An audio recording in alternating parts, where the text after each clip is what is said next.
Oftentimes what's crazy about video is there's so many companies, they say the same thing.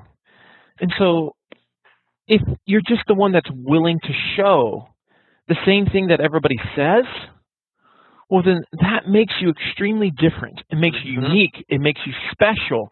And it causes you to resonate and ultimately be trusted by the marketplace. That's what we want to achieve. Welcome to the Magnificent Marketing Podcast, where we interview the top marketing experts in the world and keep you up to date on all the changes and best practices to help you grow your business and stay on the cutting edge. Welcome to the show. Hello, everyone. I'm here today again with Marcus Sheridan. And in 2001, and fresh out of college, Marcus stumbled across his first business with two friends and began installing swimming pools. 9 years later, and with the help of incredible innovations through inbound and content marketing, Marcus's company overcame the collapse of the housing market and became one of the largest pool installers in the United States, and currently has the most visited swimming pool website in the world, which is riverpoolsandspas.com. With such success, in late 2009, Marcus started his sales, marketing, and personal development blog called The Sales Lion, and has since grown the Sales Lion brand to be synonymous with inbound and content marketing excellence, while being featured in multiple industry publications, including the New York Times, where he was referred to as a web marketing guru. And today we are going to be talking about the types of videos you should create once you embrace a video culture. And if you haven't listened to the podcast we did with Marcus about working video into the culture of your organization and how to get started, we suggest you give that a listen first. Marcus, how are you doing today? Well, man, we're going to be talking about videos. So that means I'm doing well, and it's always a good day. Happy to be here. Happy to be back. And really, I do hope to say something today that somebody can apply. But I'm pretty positive whether you're doing video or not, you're going to get something that you can absolutely apply to your business. Going to impact your sales and marketing process. And that's why I always love talking to you. I love talking and having people on the podcast that give people some action items to take away. Don't get me wrong, I like the big picture stuff, and it's helpful from a strategic standpoint. But sometimes it's good to listen to and hear the big picture, but then also be like, okay, let me at least knock out A, B, and C, and it's going to make me better. And you always provide that, so I love that. So just to kind of kick everything off here. I think we've all heard about or hopefully experienced the power of video. So, obviously excited to talk to somebody who is such an evangelist for it. But before we, get into all your awesome ideas that you're going to share with us today and, where to put them on your website, can you just first touch on your take on the importance of video from your perspective? Well, so I think there's two elements, with this question that you got to consider. Number one, what are the trends telling us? Number two, ultimately, how does this impact revenue? And of course, that means we've really got to hit the sales process here, right? So the trends tell us this, and Cisco did a study, and they say that by the year 2019, which is basically 10 months away at this point, 80% of the content we consume online as buyers or consumers is going to be video-based content. 80%. That's a high stinking number. Very high. And it's profound when you think about it. And there's not exceptions to this. And so anybody says, well, I don't think it's going to be like that in my industry. Yeah, sure, fine. Maybe it's 70% in your industry, but we sure as heck know it wasn't 70% yesterday. And it's not going to be what it is tomorrow today. It's just not. So we got to be willing to adjust to the trends of the marketplace. And the companies that do not, they get left behind. The companies that do, they dominate their space. And there's still a lot of room for this type of domination, if you will, because in so many industries, video is a blue ocean of opportunity, and people need to take advantage of it. So that's the first thought. Now, let's talk about the vision of video for a second. The vision of video, if you're explaining it to your team on a simplistic level, is threefold, right? We want our customers to hear us before we have ever heard them. The sense of hearing. That's number one. Number two, we want our customers and prospects to see us before we have ever seen them. So it starts with hearing and seeing. And that leads to number three. We want them to know us before we even know them. And if we do those three things, if we're able to achieve those three things, well, that equates to that magical thing that binds every business in the world together, which is trust. They will trust us. They will trust you. And that is the goal. And that's what makes video so daggone powerful, is because they can see you, they can hear you, they can know you on a level they couldn't otherwise do anywhere else. And that's why I like, one of the things that I like asking sales teams when I talk with them, David, is, so on what percentage of your sales calls, when you meet with a prospect for the first time, what percentage of those people already know you and have seen you and would say, and I feel like I already know you? What percentage would say that? And of course, the number is incredibly low. Mm-hmm. So why do you think that happens from a psychological standpoint, as far as the trust is built? Logically, you can kind of wrap your brain around it some, but you've experienced this firsthand, and I know that you've been big on getting your employees involved on the pools, and I think that's something that we'll be discussing in a bit here as far as options. But why do you think that is? Why do people resist? Is that what you're asking? No, why do you think that trust is built? Well, I mean, it's just, so it's no different than they say, what is the word? They say that like 80-90% of communication is the nonverbal. That's right. Right? Yeah. And so you can read an article, you can sense somebody, but you don't get to know that person.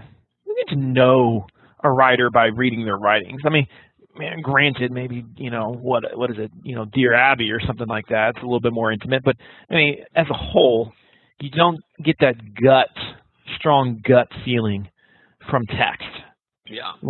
When you watch somebody communicate, you see their eyes, mm-hmm. and you see the way they gesticulate, and you watch, you just have this ability to quickly gauge, are they being real or not? Do I trust this person or not? There's this gut reaction that we've had since the beginning of time, really, mm-hmm. that allows us to get a sense for that which is around us, and certainly our fellow human beings.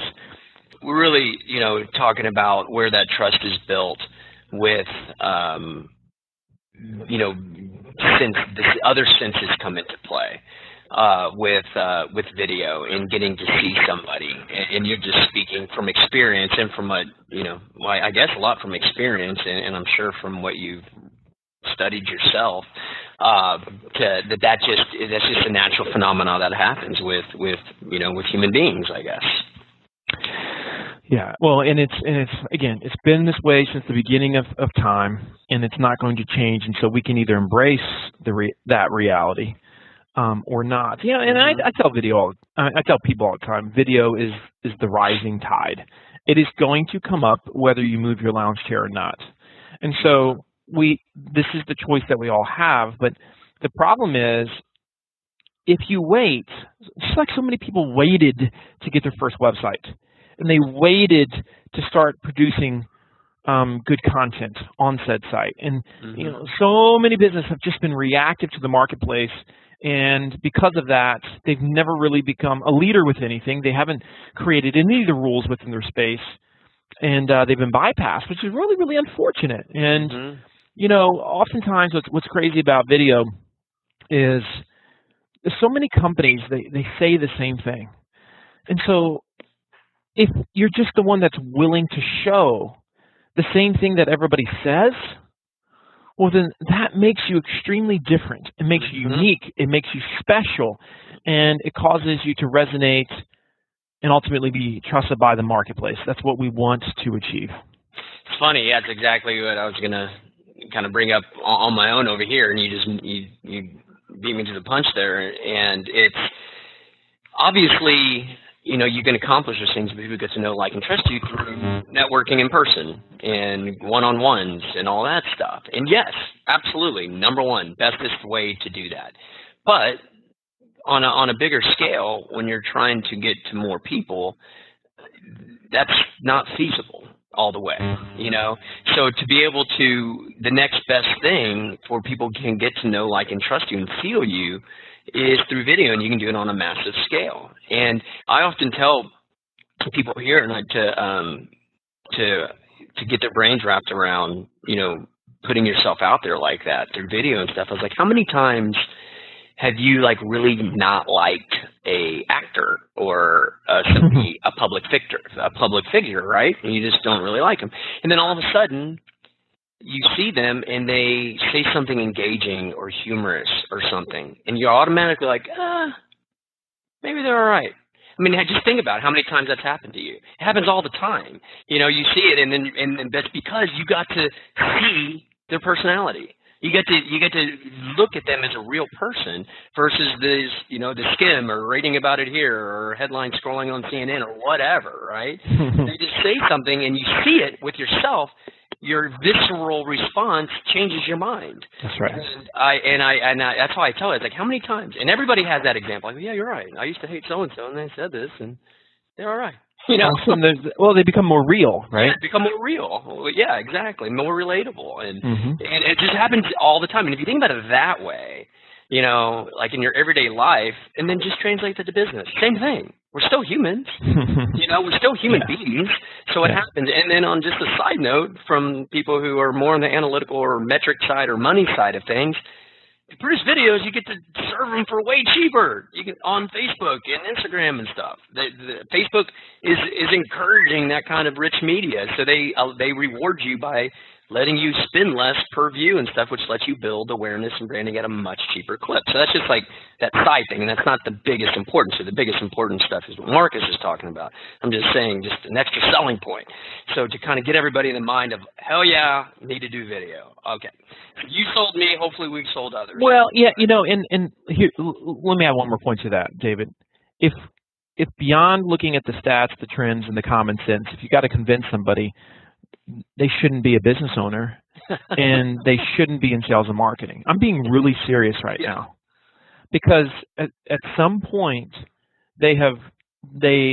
pride has taken over, something has taken over, and they're just not accepting, and that's okay. That's okay. But it's just one of those deals where we shouldn't have to convince people to form visual relationships with their customers. That should be common sense. But like you said, oftentimes common sense is uncommon, and it's unfortunate, but that's where we are. But this is something that we need to move past the should we, and like as we're going to now transition, how do we do it well? What should we be doing? Exactly, and I think part of, you know, the trepidation, or yes, sometimes it is simply digging your heels in. This is the way we've always done it. We don't need to do that, and that attitude needs to be vanished. You know, absolutely that. The other part is what we're going to get into is, okay, great, but where do I start? Right? Where do I go? Like, what should I do? Because you don't just want to go and start shooting. You don't want to do anything randomly. You want to always, you know, be strategic in your approach. Not only will you get more done at the end of the day, you'll have more fun doing it because you just have that vision of like, this is the direction I need to go. So you're going to go much faster that way. So a lot of the other part of this, Marcus, is what you're going to help out with today. So give some people some direction. Give them some marching orders, starting at the top. I know I saw you published a post, a fantastic post that's on the Sales Lion site, that 7 places to put your video. So we're going to go through these 7. Marcus is going to share with us his expertise. This isn't something he figured out on day one. He figured this out over time with an experience. So pay attention, your marching orders, and start doing these from the top down. Marcus, why don't you take it? Yeah, buddy. Well, you know, thank you for that. And let me just say that for those that are listening to this right now, if they actually do what I'm getting ready to tell you to do, it's going to change your brand, your business forever. I mean, forever. And you are going to be very, very different from the marketplace. And furthermore, what I'm getting ready to tell you It's about a year's worth of video content, right? And so if you want the short and the long-term plan, that's what we're going to discuss right now. And daggone, I love talking about these 7 types of videos that you should be producing because, again, they're the game changer. So let's start with number 1. So number 1, and feel free to interrupt at any point, David, because, you know, I can go on a long diatribe on all 7, but I'm sure you're going to have specific questions about maybe each one of these. Number 1's the 80% video. And so here's how it works. It's called the 80% video because if you go to any sales team and you say what percentage of the questions that you get all the time from prospects and customers, assuming it's the same product or service, on the first sales call is essentially the same question. They're going to say, well, about 80% of the questions I get are the same every single time. And so that begs the question, why in the heck do we continue to answer the same 80% of questions? Is it because the sales team hasn't figured out how to answer the question yet? It's like, do we enjoy redundancies? Do we enjoy it when somebody's asked us the same question 1,000 times over and we get to say the exact same things 1,000 times later? This kills morale, and it kills good sales calls and good sales conversations. And so the 80% video works like this. You get your sales team together and you brainstorm. And you have them write down the top 10 questions, each one individually, that they get every single sales call. And then you compare the notes. And you say, okay, what are the top 7 most repeated ones that we've listed here? Once you have those 7, you create an individual video with a subject matter expert, preferably a salesperson, that addresses each one, you know, honestly and transparently. Once you have finished those 7 individual videos, you then do one other video. So you're actually going to create 8 videos out of this, which is a mashup of the 7. And that is going to show and address all of them. So in other words, it gives you the chance to send it to the prospect, and now they're going to see the top 7 questions that is already on their mind. And the beauty behind this is if you integrate this into the sales process, it will, especially if you're sending it out before your first sales appointment sales call, it's going to eliminate the just those redundant, frustrating questions that everybody asks. It's very, very powerful. And some people that are listening to this might say, well, how long should that be? One of the big misnomers or misconceptions out there is that all videos should be short. It's stupid advice. It's bad advice. And it's not true, because what dictates how long a video should be is really where are they in the buying cycle, and what dictates a thorough yet concise answer. And so, in other words, you might ask me a question, David, and it really necessitates a 90-second explanation, and that's plenty. But you also might ask me something that necessitates 9 minutes. And I know if somebody is getting ready to write a check tomorrow for $1,000 or $50,000 or $100,000, do you think they're willing to take the time to watch a 10-minute, 15, 20-minute video? Of course they are. And so that's the power behind the 80% video. A total game changer, and everybody should absolutely do it. Any questions about that? Yes. Give us some sales attribution. You know, it might seem so logical to you, you know, like how to utilize these, where to utilize these, not only on the website, but in the sales process. So want to, you know, just take yourself back to when you were first learning about this and speak from that angle. Like, okay, now here's all the places I can use these. Well, okay, so in terms of this video alone, there's different places you're going to put it. And I'm going to talk about these other types of you know, videos that we're going to create. But in this one, the most important place is you're talking to the prospect on the phone, and they say, hey, I'd like to have you out to my office, to my home, whatever. Or, you know, I'd like to schedule this meeting. That we have another virtual call with our decision makers, blah, blah, blah. Mm-hmm. So when this occurs, what you want to do is you want to say, now look, to the prospect, I know you have a lot of questions right now. And in fact, we find most people in your position have 7 major questions. And I'd like to give you the ability to understand our philosophy on these 7 questions before we have that first conversation. So I'm going to send you this video that's going to address those 7 big questions, wonderings, if you will, that you have right now. The beauty behind this is if you watch this, it's going to save us a dramatic amount of time when we have our appointment. you're going to be more informed, and it's going to prevent you from making the mistakes that so many people make. Will you make sure to take the time to review that video before our appointment?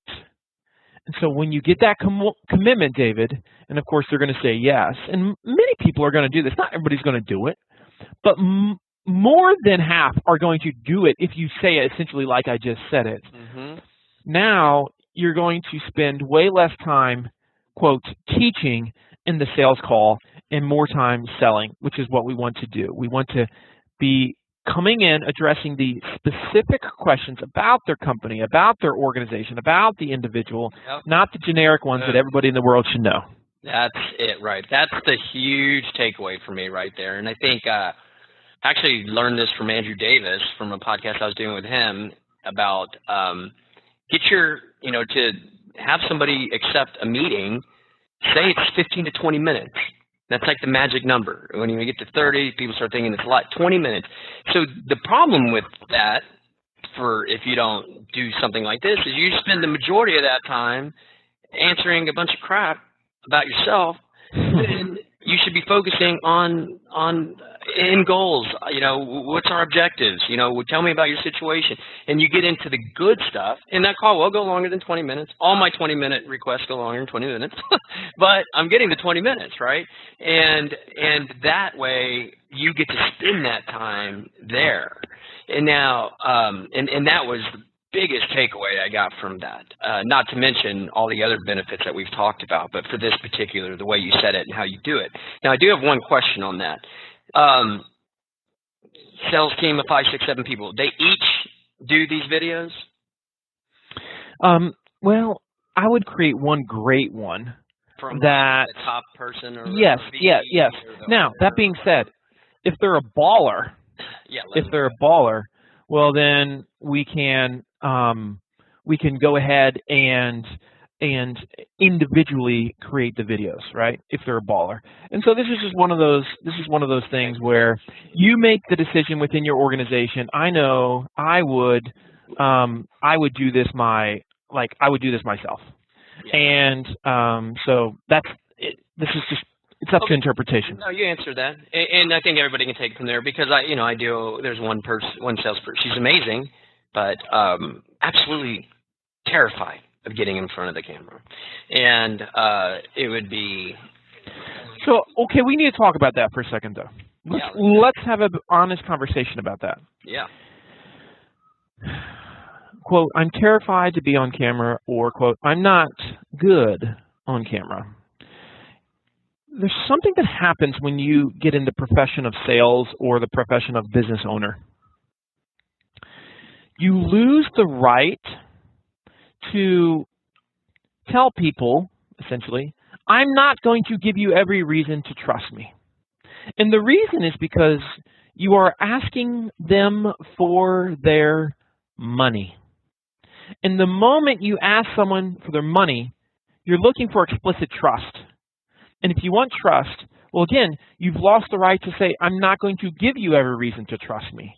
Video is that reason. And so if someone says, especially a salesperson, I'm just not going to do video because it's not my thing, I would suggest they really check their profession. Or maybe it's their ego, or maybe they start worrying more about the customer than they do themselves. Now, second part to that. No buyer, consumer, whatever you want to call it, has ever watched a video and said, or researched a product or service and said, I really hope whoever creates this video is extremely comfortable on camera. Nobody's ever said that. What are they saying? The only thing they're worried about is how comfortable are they with giving you their money. That's the facts. I mean, this is the ultimate, let's call a spade a spade. And that's what we're dealing with here. That's what we're dealing with here. And so if somebody's an engineer, it's different. They didn't sign up for this. They're not asking somebody for their money. And so, no, you can't put all your engineers on camera, and you can't require them to be on camera. But your sales team, a little bit different story. A little bit different story. Make sense? No, it does. And don't get me wrong, I did force it back then. It kind of wears it. I don't really not normally managing that way, but this was one of those like, you'll be great. You'll be great. You'll be fine. It's really important. You'll be fine. You'll be great, And so I hear you. I feel you. But I just wanted to bring that up in case anybody else is dealing with that. And I think you answered it. If you're in this profession, just, find a way.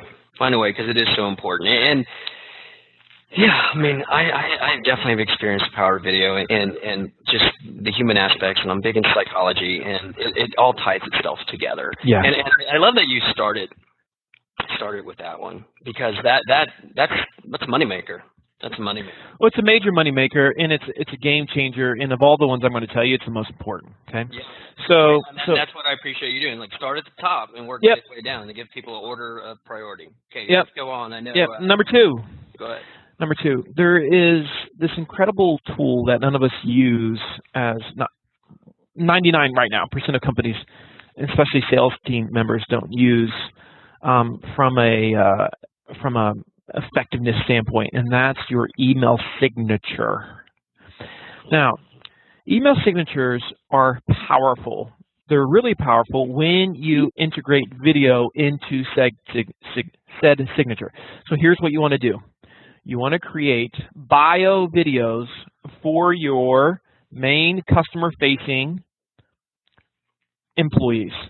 Certainly your sales team. The average sales team member sends somewhere between 40 to 50 emails out a day. Every single one of those is a major trust opportunity. And so you integrate that 60 to 90-second bio video that's saying, hey, this is who I am, this is the problem that I solve, this is why I love working for this company. When I'm not here, these are the things that I love to do. I can't wait to talk to you soon, right? Something like that. So that's a bio video, 60, 90, 120 seconds. Doesn't need to be long, but again, what does it do? It gives them a chance to hear you, see you, and get to know you on a personal and a professional level. Now, here's what's wild about this, David. And different. Absolutely. Okay. Whenever I'm with an audience, what's funny is I ask how many of you sales team members, or just the people in the room, but certainly sales team, have videos of you, bio videos, or any type of video, really, but bio videos of you in your email signature right now. 1% will raise their hand. 1%. This is where we are. So when I say blue ocean, this is a major blue ocean. What's cool about this is when you track it, you will find, if you're sending on average 40 to 50 emails out a day, I have many sales team members come to me and say, my email signature video is getting watched over 100 times a month. Whoa. Crazy, right? That's incredible. Now, who wouldn't want that? And it's going to change, again, everything's about changing that first sales call, making it different, making it better, making it more effective, moving them further down the funnel, eliminating those let's build relationship trust for the next 15 minutes before we get down to business junk. So we have the ability to do that, and the 2 best tools for this, foremost is WiseStamp, which is the best email signature tool out there on a budget. WiseStamp, WISESTAMP. And there's a freemium version, which costs nothing, and a premium version, which costs about $100 a year. If you want a super professional-looking email signature with embedded video that doesn't get blocked out because of the way it displays, you're not going to get blocked out by organizations, well, then use that. Now, the other advanced one to use, if you want to integrate it in with your analytics, like, say, your HubSpots of the world, is a tool called Sigster. I think it's SIGSTER or something like STR. SIGSTER, something like that. Yeah, Sigster. Now, Sigster, again, gives you that tracking capability. So if you're using WiseStamp, you don't know how many people have watched it per month. If you use Sigster, you know that's how I am able to give you these numbers. It's a game changer. It's simple. You can do that daggone video with your iPhone right now and just say it with a smile, 60 to 90 seconds, like I said. It's awesome. Any questions about the bio video, David? One more time. This is you rambled off some really good stuff. I was only able to jot down the top, and what I'm jotting down is not for purposes of additional questions, the purposes of action item. So you mentioned this is who I am, this is what I do. What are some other cool things for the bio video? So things like this is what I love about working for this company. This is the problem that I solve. This is why you might call me, or this is going to be my role with your particular project, right, with your particular needs. Like you said, this is the stuff that I love to do when I'm not in the office. Okay. All right. Let's move on. These are awesome. Good stuff, huh? We just onboarded a really large client yesterday and working through, and we have this big Trello board, all these things, and we didn't get through it all. We have to set up another meeting, but I'm going to add a column to discuss all these. Nice. Number 3, product service page videos. This one's pretty basic, but it's like this. So generally speaking, for many companies, the most viewed pages of your site are product service pages, right? And so you have to look at it like this. Every single major page of your site should have one specific video that is addressing that particular product or service. Now, sometimes, if you're doing this the right way, you can use your 80% videos for the product or the service pages. So you can actually do that, and it's very, very effective. But the big point is this. You can't just have text and a few photos on your product service pages and expect the needle to move like you want. We must give viewers the option to consume in their terms, and for some that might be just reading. For some it's a quick skim reading and then watching a video, but that's the way that it needs to be. Get videos on your product service pages today. Gotcha. All right, number 4. Number 4. Number 4 is the one that nobody seems to do, but good grief, talk about bottom line, it makes all the difference. Your landing page videos. So landing page, of course, for those that don't know, is any page on your site that has a form that somebody needs to fill out. Like it could be for contact us to get a quote, download this guide, participate in this webinar, yada, yada, yada. So when somebody's filling out a form, and if anybody's ever looked at their analytics, they're like, oh my goodness, I've had 1,000 people this month on my Contact Us page, but only 50 of them have actually contacted us. What is happening with the other 950 people? This is driving me crazy. Well, here's what's happening. Because there's a fear that's involved. There's risk that's involved with them filling out that form. And so in that moment of fear, we need to do whatever we can to help them feel safe. Oftentimes text is not enough. And so you put a video next to the form that says, so what's going to happen after you fill out this form? That's the title of it. They click on the video and you say, okay, so it sounds something like this, David. Okay, so you're sitting here right now saying, should I fill out this form to get this guide, or should I fill out this form to request a quote? Well, we get it, and we respect you, and we're not going to abuse your information. And this is what's going to look like. Once you fill out the form, this is how quickly you're going to be contacted, or this is how quickly you're going to get the ebook or the guide or whatever it is. And from this point on, this is what our communication is going to look like with you. So you see, it's not so bad at all. So if you have any other further questions, let us know. But otherwise, happy reading, or we're excited to talk to you soon, whatever that thing is. But eliminate that inherent fear that they have. Make it fun, say it with a smile, and it's awesome, because here is the end result. The end result is we have found that there is an 80% conversion lift when you include a good video next to a landing page form. Do the math, folks. Do the math. That is stupid, sick numbers, and it's pretty profound. Wow. That cool. Is sick. Yep. That's your landing pages. Number 5. Number 5. Go ahead.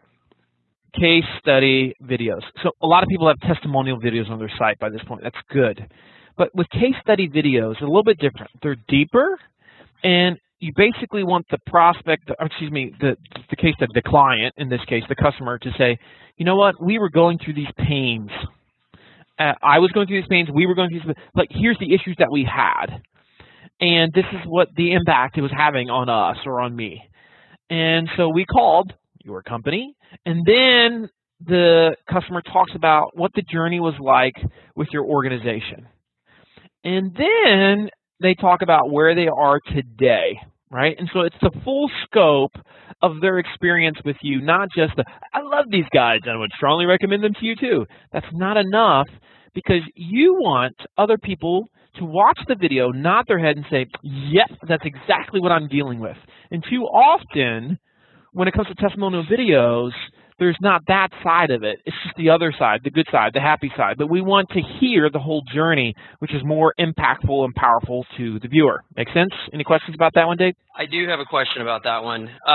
You need to have a formal case study written up with that, or would that still work as, you know, like, do you need a case study? I mean, you don't need it. Okay. I mean, I would have a case study section of your website and then that has case study in a way. Yeah, but it doesn't hurt to have the textual and the video version of it. It's certainly a good thing for those that want to consume in different ways. Because keep in mind, a lot of times people want to skim the text and then they watch the video based on what they see in the skim. But yeah, so move forward with this idea, period, because case studies, you know, there's a lot that goes into those. But together, way more impactful, okay? But before that, you don't need to get a formal case study written, but have somebody share more than testimonial as far as, like, I love you. This is the pain I was having. These were my problems. You know, here's what it was like working with them. This is how they got me through it, and here's where I am today. You know, but that tells a story. Okay, gotcha. Go ahead. Yep, exactly. All right, so that was number 5. Let's move on to number 6. Number 6 is the claims we make. This is a fun one. So every company makes claims. So, for example, you might say, we offer the best products, or we offer unmatchable service. You know, one of the funny ones that I hear all the time today is, it's our people that make us different, or it's our people that make us special. The problem is this, though, David. If everybody in the market is saying the same thing, what does it mean to the customer? Well, it means nothing. It means nothing until somebody's willing to show the thing. So this is what I want you to do. I want you to brainstorm, if you're listening to this, all the claims that you make as a company. This is in your sales messaging, your digital web messaging, the stuff that you say that you are, what makes you special, right? Write those things out. Once you've written them out, maybe it's 5, maybe it's 10, whatever it is, ask yourself these 2 questions. Number 1, how many of our competitors also say the same thing? Well, you know, thereabouts. Number 2, have we shown this thing? Or do we just state it? And what you will find is, in most cases, you've only shown maybe one. More often than not, you haven't really truly shown any of them. So in other words, if you want to say it's our people that make us different, I need to be able to go on your site. I need to be able to meet your people and get to know them and hear from them and talk about, you know, I want to learn about, you know, what is great about them. If you say your service is so great, well, walk me through the training that your service team goes through. Help me see what they see and what they experience as service, you know, service reps for your company, and let me get a sense for them personally, but professionally, and all the you know, the rigors they have to go through to keep their standards high. Like, this is stuff that I want to see, because once I see it, I just might believe it. But otherwise, again, it's just noise to the marketplace. Questions? Let me just walk this through again. When you're making these claims, you know, ask yourself, obviously brainstorm all the claims that you make about, you know, what makes you special and all that.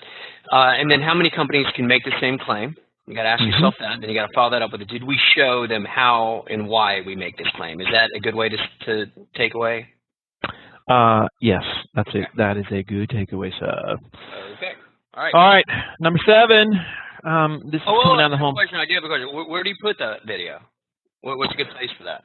Well, so usually that's a multiplicity of videos, right?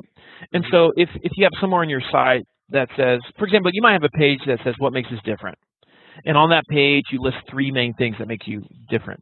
Well, next to each one of those 3 things, there should be an element that allows them to watch what you're stating, so they can verify visually what you just claimed. Okay. So that's one example of it. But so the claims we make, each individual claim gets its own video in most cases. And then you utilize it wherever it fits within the copy of your messaging, on the site, maybe on social, whatever that thing is. And that could be the landing page one as well. Maybe. Oh, absolutely. Really good point. Yeah. I mean, the whole idea is that we repurpose all these things, right? And so that's definitely something to consider. Okay. Yeah, and just one marketing technical thing. If you are doing like campaigns and you're walking people through the buyer's journey for a specific product, because most people have more than one service that they're offering, make sure that flow goes to the landing page that whole flow is for. Like if it's for Marcus and his speaking engagements, that whole flow and however he gets people to the landing page about speaking engagements, and then the how, what makes him different or what makes him special and shows how and why he does that. That video needs to be tied directly to that flow. That's just kind of that's right. Anyways, go ahead. Number 7, critical, something that nobody does. Everybody should. Psychology 101 here. That is a video that says who you are not a good fit for. Now, all companies say who they are, say what they do, they say what makes them special, maybe the problems they solve. But very rarely do they say, but this is who we're not a good fit for, or this particular product that you're looking at, this is who should not buy it. You see, when you do this, you become dramatically more attractive to your ideal buyer. Yep. And they immediately sense, oh my goodness, they're so real, they're so different. They're the only ones that were willing to call a spade and admit that they're not necessarily the fit for everybody, best fit for everybody. Whoever does this, I'm telling you, it moves the needle. It induces for lack of a better phrase, a crap ton of trust. And so please consider the who we are not a good fit for video. Yeah, and another way to look at that, if you're into the psychology, is if you're pulling away. And when you pull away, people run after you. When you pull, that's right. Run away from you. So that's this right. way, you're like, so that's a huge psychological factor that's happening there. And what else? You're not taking crappy calls. And that is what we want. Calls. You don't want those. It looks good for the metrics of leads, but you don't really want them at the end of the day. So that's another big pointer there. All right, go ahead. Yeah. So really, that's it. That's the 7. That's a year's worth of content. All right. But if you do that, it's a total game changer for your organization. Well, Marcus, I think we covered it. We covered a lot for people to take on. And like I said, we did a fantastic video, a podcast about videos with Marcus earlier about how to get this culture into your organization. Obviously, taking that step first and watching and learning from Marcus in that area will help you execute everything we talked about today. Marcus, how can people continue to learn from you, buddy? Well, my brand new website is getting ready to launch. It's called marcussheridan.com. All right. Pretty simple. So that'll be out within the next few weeks, actually.